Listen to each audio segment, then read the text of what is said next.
Chapter 2 Peter Pettigrew was born at 11 a.m., right when the bell rang for boys' lunch at St. Mary's School of Episcopalian Pescatarians. "Welcome to the world!" exclaimed Peter's mother as she lifted him from his eggshell and plopped him onto the fertile, moist ground of Sissy Kaepernick's head. Sissy Kaepernick was the school's brightest student. A week earlier, she visited her uncle's farm in the countryside, one of her favorite activities in the whole wide world, as she was known to say to her friends at school. However, this time, when leaving her uncle's and hugging her youngest cousin Mirtha, Sissy's scalp became a bridge to a whole new world. "Everyone, come on! We're going to miss our ride to the new world!" shouted Mrs. Pettigrew. She grabbed a baby Peter in her arms and followed a gathering crowd of head lice hurtling towards the union of Sissy and Mirtha's heads. "We can't jump! We can only crawl through!" shouted men in the back. Peter was scared.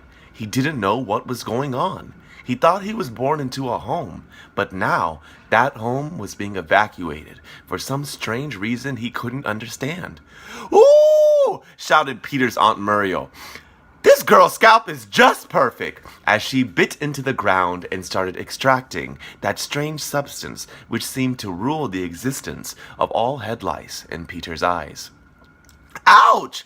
complained Sissy during the car ride, slapping the upper right portion of her head.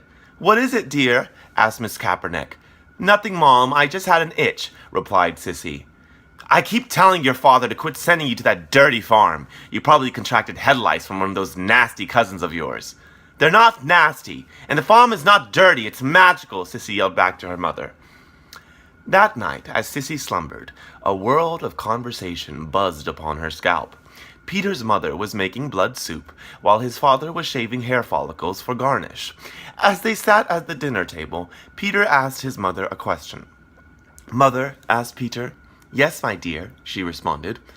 "Why do we drink blood?" he asked. "Because, Peter, we are what we are, and we do what we do," she replied. "But it doesn't make sense, and it doesn't feel right." "Well, it ain't supposed to feel right. It's just the way things are," interjected Peter's father, Gentry. "It doesn't mean it's right," shouted Peter. "Listen to me, you little head lice." Peter's father's tone rose. "Your father, your grandfather, your great-grandfather, all of us were born this way, and this is our way of life. If you don't like it, don't drink your hairy blood soup and go to bed early tonight." Peter was quiet, looking down at his arms.